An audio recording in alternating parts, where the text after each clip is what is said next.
क्या आप अपने मौलिक अधिकारों के बारे में जानते हैं? तो चलिए आज की इस क्लास में हम समझते हैं अपने 3 मौलिक अधिकारों को। समानता, स्वतंत्रता और शोषण के विरुद्ध अधिकार। और ये अधिकार हम समझेंगे अपने संविधान द्वारा दिए गए अनुच्छेदों के माध्यम से।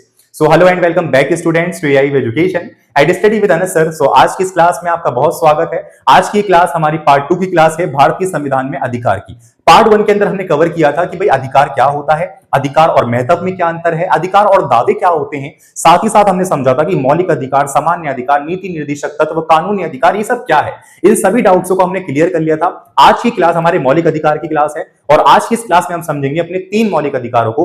और ये क्लास 3 मौलिक अधिकार की है एंड पार्ट 3 की क्लास जो होगी वो भी 3 मौलिक अधिकार की होगी। देन आफ्टर आपका ये कंप्लीट चैप्टर फिनिश हो जाएगा। तो पार्ट 1 के अंदर बेटा हमने ये भी देखा था कि पहले के समय में जब हमारे भारत का संविधान बना था तो हमारे देश में बेटा 7 मौलिक अधिकार थे और ये 7 मौलिक अधिकार 1978 के अंदर नेहरू समिति के द्वारा 6 कर दिए गए थे, क्योंकि इसके अंदर संपत्ति के अधिकार को हटाकर उसको एक कानूनी अधिकार बना दिया गया था। समझे? अगर आपने पार्ट 1 नहीं देखा तो आप चैनल पे भी जा सकते हैं। इस क्लास की एंड स्क्रीन में भी वो क्लास लगी हुई है, डिस्क्रिप्शन बॉक्स में प्लेलिस्ट का लिंक भी अवेलेबल है एंड आई बटन में भी क्लासेस लगी हुई है। कहीं भी कोई टेंशन लेने की जरूरत नहीं है, हर तरीके से एआई एजुकेशन आपकी पूरी मदद करेगा। राइट?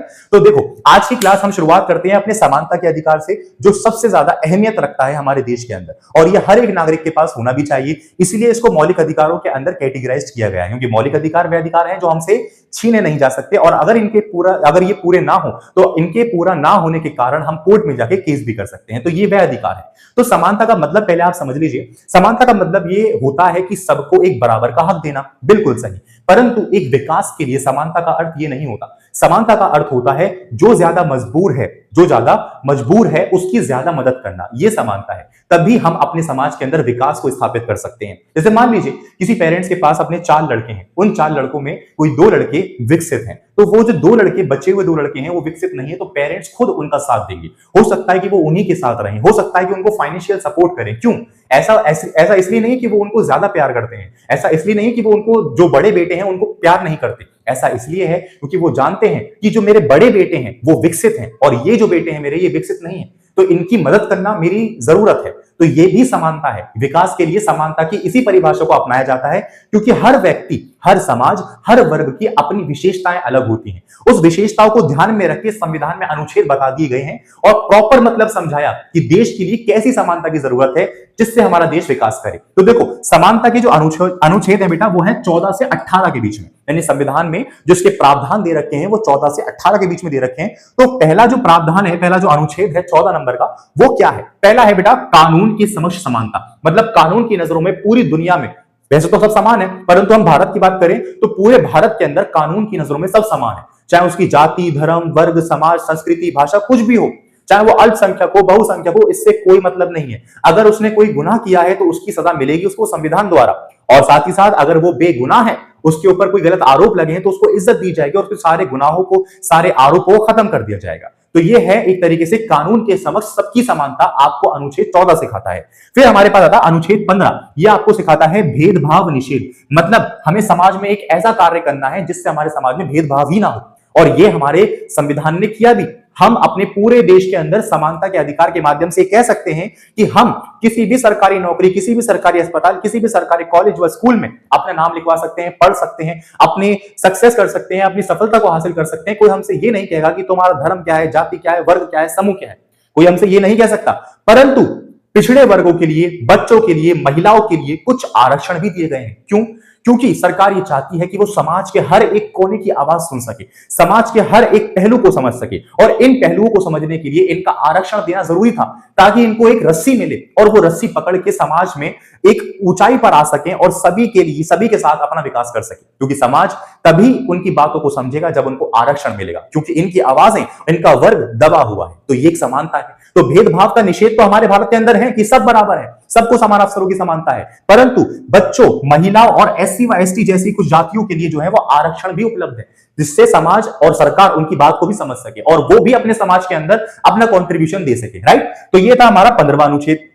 फिर हम आते हैं 16वें अनुच्छेद पे। ये हमें क्या सिखाता है, देखिए अफसर की समानता ये बताता है हमें, यानी कि सरकारी नौकरी व पढ़ाई सबको बराबर का मौका मिलेगा, यानी कि सरकारी नौकरियां हो, पढ़ाई हो, स्कूल हो, कॉलेजेस हो, सबको बराबर की अहमियत दी जाएगी, सबको बराबर का मौका मिलेगा। यह आपका सब 16वां अनुच्छेद बताता है अफसरों की समानता। परंतु यहां यह भी ध्यान रखिएगा कि यहां भी आरक्षण का प्रावधान लागू होता है बच्चों, महिला व पिछड़े वर्गों के लिए। आई बात समझ में। फिर आता है हमारे पास 17वां अनुच्छेद, यानी छुआछूत का अंत, यानी कि जातिवाद की समाप्ति। अब हम किसी तरीके से पुराने समय में की तरह नहीं जी सकते कि पहले पुराने समय में होता था भाई अगर कोई बड़ी जाति का किसी सड़क से गुजर रहा है तो छोटी जाति का बंदा बैठा नहीं रह सकता, वो खड़ा हो जाएगा। पुराने समय में यह भी था कि छोटी जाति के लोगों के लिए कुएं अलग हुआ करते थे, उन लोगों के लिए पढ़ाई शिक्षा संसाधन अलग हुआ करते थे, या वो पढ़ाई नहीं करते थे, उनके अधिकारों का हनन होता था, उनके सम्मान का हनन होता था, उनकी संस्कृति का हनन होता था। इस चीज को लेके भारतीय संविधान ने समानता के अधिकार के अंदर अनुच्छेद 17 में ये प्रावधान दिया कि हमारे देश के अंदर अब सब जातिवाद का अंत होता है, सब सबको छुएंगे, कोई भी विशेष अधिकार के साथ अपने आप को ये नहीं कह सकता कि मैं ऊंची जाति का हूं, तुम मुझे नहीं छू सकते या तुम मेरे साथ कार्य नहीं कर सकते। ये सब कुछ खत्म हो चुका है, ठीक है।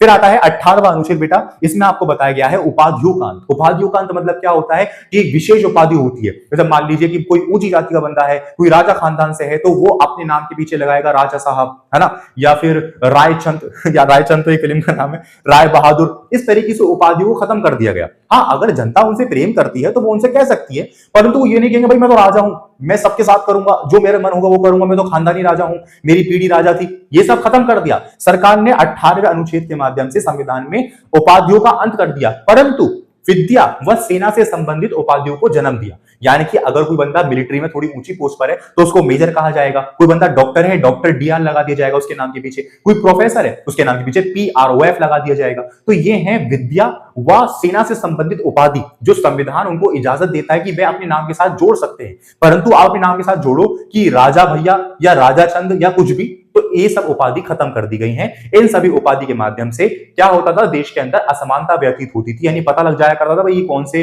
राजा खानदान से है। हाँ, लोग अगर प्यार में कहते हैं उनको तो कोई गलत बात नहीं है, ठीक है।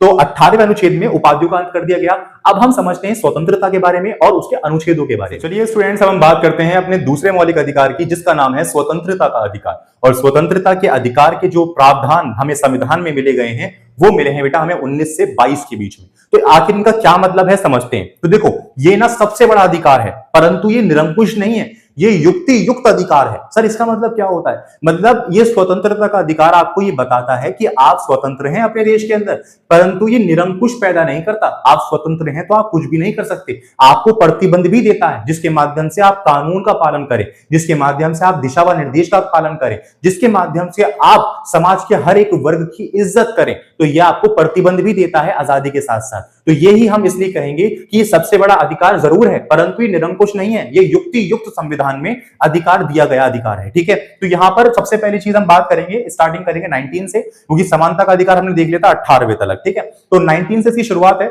19वें अनुच्छेद के अंदर आपको दिए गए हैं स्वतंत्रता के तत्व। स्वतंत्रता के तत्व आपको कौन कौन से मिले हैं बेटा? मिले हैं आपको 6 तत्व। देखो, पहला आता है बोलने का अधिकार व अभिव्यक्ति की स्वतंत्रता का अधिकार। दूसरा मिला है शांतिपूर्ण सभा करने का अधिकार, यानी कि इसकी स्वतंत्रता आपको मिली है कि आप अगर कोई सी बात आपको कोई बुरी लगी है सरकार की या कोई कानून अच्छा नहीं लगा तो आप उसके खिलाफ बोल सकते हैं, अपनी बात को रख सकते हैं समाज के अंदर एक शांतिपूर्ण आंदोलन करके। तो आपके पास अभिव्यक्ति की स्वतंत्रता पूरी है।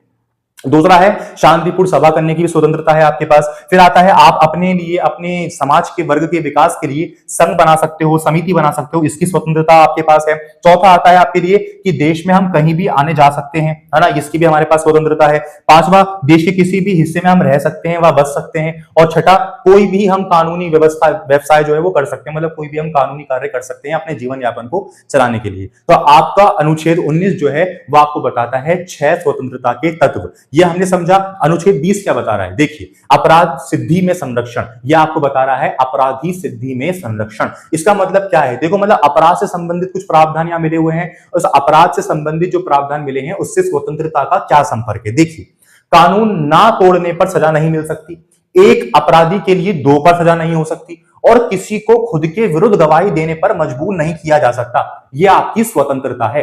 मतलब अगर आपने कोई कानून नहीं तोड़ा तो आपको सजा नहीं मिल सकती। अगर कोई एक अपराधी है तो उसने मान लो 5 अपराध किए हैं तो उसको 5 बार सजा नहीं मिलेगी, उसको एक बार ही प्रावधान के तहत सजा मिल जाएगी। मतलब एक अपराधी को एक ही बार सजा मिलेगी, 2 अपराधों सजा 2 बार नहीं मिलेगी। अपने विरुद्ध गवाही देने का भी अधिकार किसी और के पास नहीं है कि वो हमसे जबरदस्ती हमारे विरुद्ध ही गवाही हमसे दिलवा दे। ठीक है, तो ये अनुच्छेद 20 आपको स्वतंत्रता बताता है अपराध सिद्धि के अंदर। फिर हम बात करें 21वें अनुच्छेद की, तो इसमें क्या बताया है? जीवन की स्वतंत्रता। तो जीवन की स्वतंत्रता का मतलब देखो बेटा क्या है कि कानून द्वारा स्थापित परिक्रियाओं के बिना किसी का भी जीवन या आजादी हम नहीं छीन सकते। ये आपका जो है 21वां अनुच्छेद बताता है कि जो कानून द्वारा स्थापित प्रक्रिया है, मान लो किसी ने कोई गलत काम किया, उसको फांसी सजा होगी या उसको समाज से बेदखल कर दिया जाएगा, कुछ भी है, तो वो अगर कानूनी प्रक्रिया के माध्यम से है तो वो ठीक है, परंतु अगर कानूनी प्रक्रिया के बगैर आप ये कोई काम कर रहे हो या कोई और कर रहा है तो वो बिल्कुल गलत है, मतलब वो गैर कानूनी काम है। तो यहां पर जीवन की स्वतंत्रता जो है वो आपको अनुच्छेद 21वां बताता है कि कानून के समक्ष द्वारा दी गई प्रक्रिया के बिना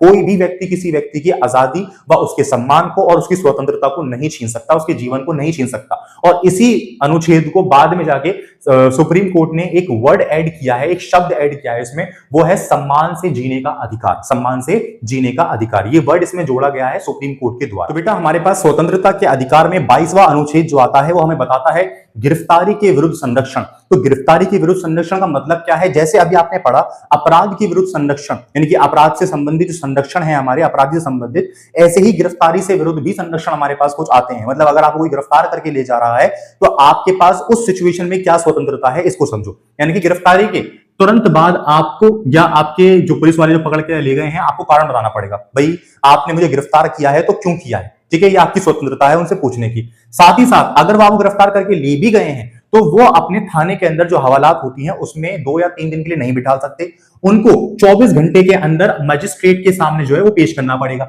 समझे? अगर आप अपने वकील से मिलना चाहते हो तब भी वो आपको नहीं रोक सकते, आपको अपने वकील से मिलने का भी पूरा अधिकार है। तो ये हो गया अब गिरफ्तारी के विरुद्ध संरक्षण। अगर आप कोई गिरफ्तार करके ले जा रहा है तो जो बंदा गिरफ्तार करके ले जा रहा है, जो सिपाही गिरफ्तार करके ले जा रहा है, उसके पास उससे आप ये कह सकते हो कि भाई जो तुम मुझे गिरफ्तार कर रहे हो पहले कारण बताओ, कारण क्या है मुझे गिरफ्तार करने का।